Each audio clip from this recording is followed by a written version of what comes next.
Alright. So, MC Square. Ito ang magiging subway next time. So, Tandang Sora Station yan ng subway. Metro Manila Subway Project. CP101. Alright. Diba? Ang ganda ng lugar namin.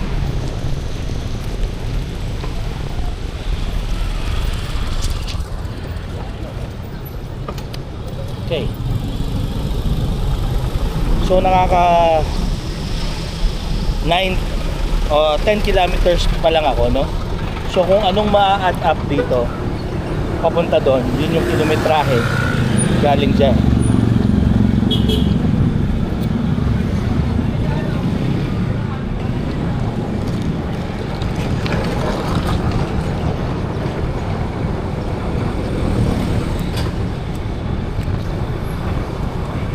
So kung manggagaling kayo ng Mindanao Avenue, kakanan lang kayo dito sa Tandang Sora. Excuse lang. Kakanan lang kayo sa Tandang Sora, straight ahead. Pag reach nyo ng General, ayun na, kaliwa kayo doon. Kasi pag dumiretso kayo, papunta yun ng hypermarket, SM. Tsaka ng crossroad, mga mall. Malapit pa rin. May hospital doon, Lanting. School din yun. Dr. Carlos Lanting. Marami na rin graduate doon, naging successful. Nag-travel na lang abroad, doon na nagtrabaho.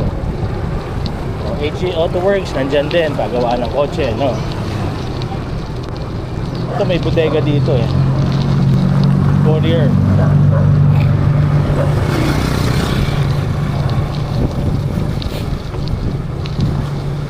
Noong araw, dito ako nagpapagupit kay Canto Tabas.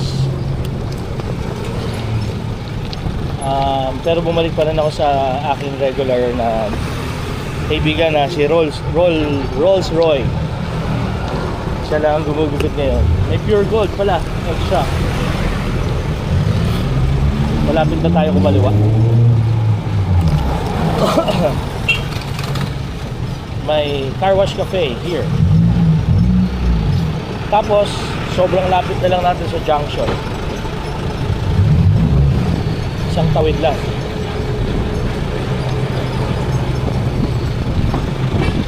So si Kuya medyo relax mag-drive. May mga babasagin siyang dala-dala.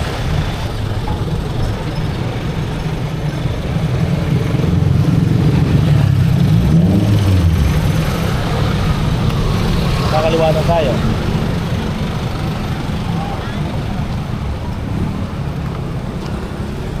Okay.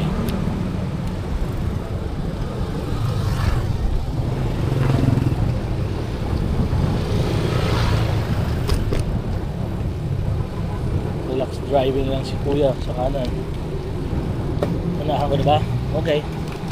Total relax driving naman siya.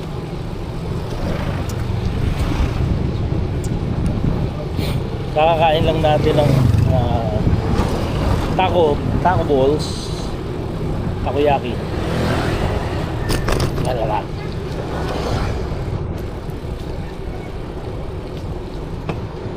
Nandito tayo sa General, by the way. May Cafe Food, coffee shop. Sa papasukan din natin may coffee shop.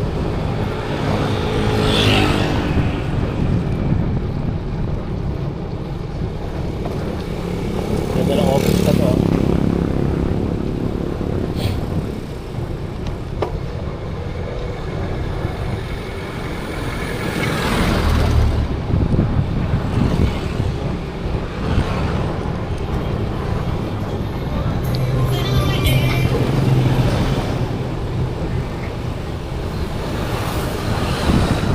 Studio apartment for rent meron doon.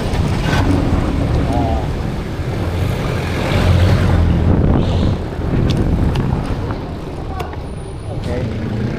Lagyan. Ito St. Patrick's School nasa kanan. Magandang school din yan, boss. Lotus Tea Coffee sa kaliwa.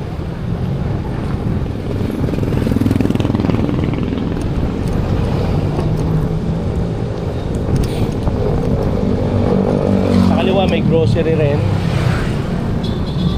Supermarket lang nakalagay. Active pa naman. Signal tayo.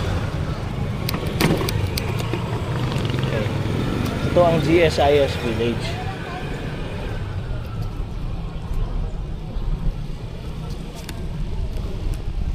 Okay.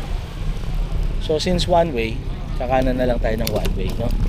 Para makita nyo yung view.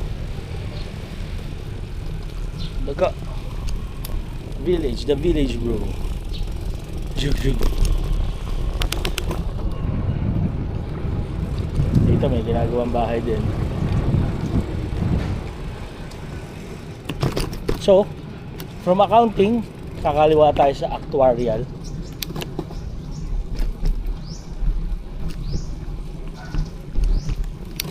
For sale sa kaliwa.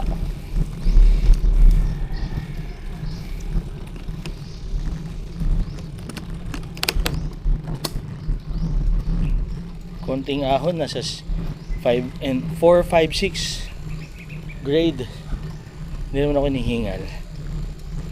Wala akong nararamdaman pagod. Mabigat, ano lang, may feeling lang na bigat. So alam mong may gradient. Ayan. Nag-improve na tayo sa biking.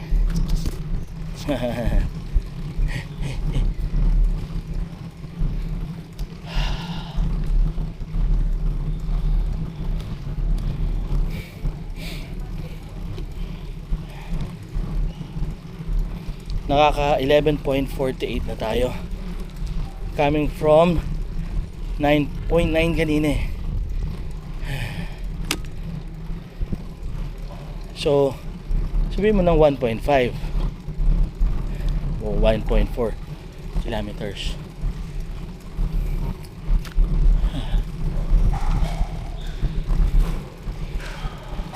May plaza dito sa kanan. Naririnig mo yung pickleball.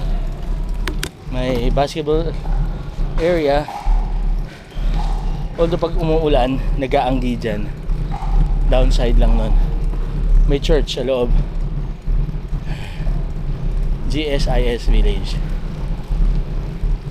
Ito one way itong kaliwa. Tapos may park. May playground sa kaliwa. Kanan, rather.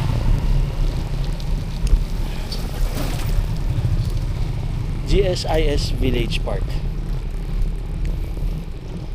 Tapos pupunta natin yung Record Street.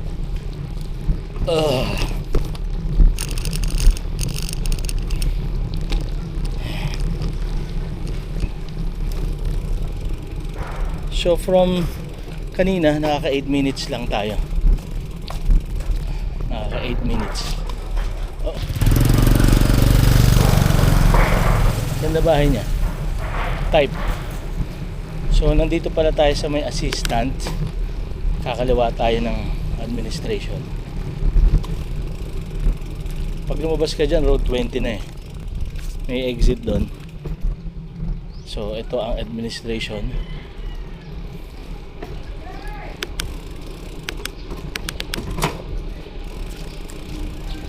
May program dito si Councilor Charm Ferrer, CPA, MPA ba? Lupit na.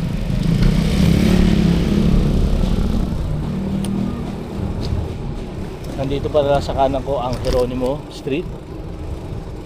Ayos no? Basa. Ayoko niyan.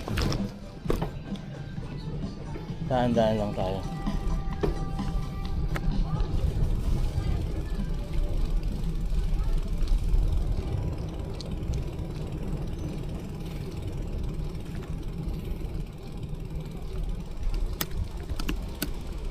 Lusong konti oh.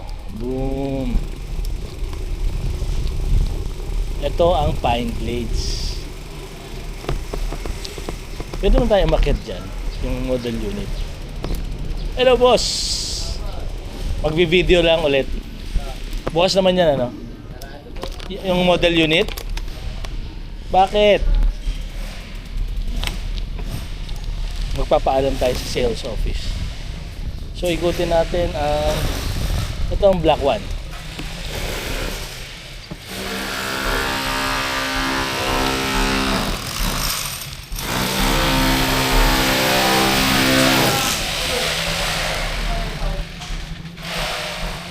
Block 4, kaliwa.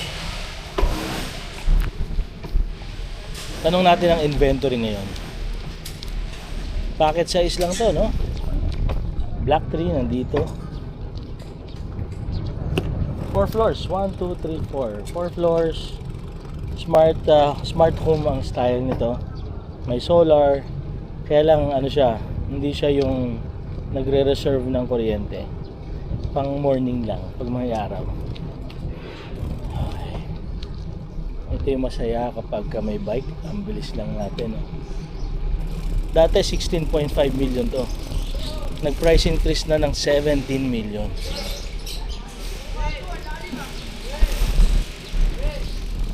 Sales office tayo.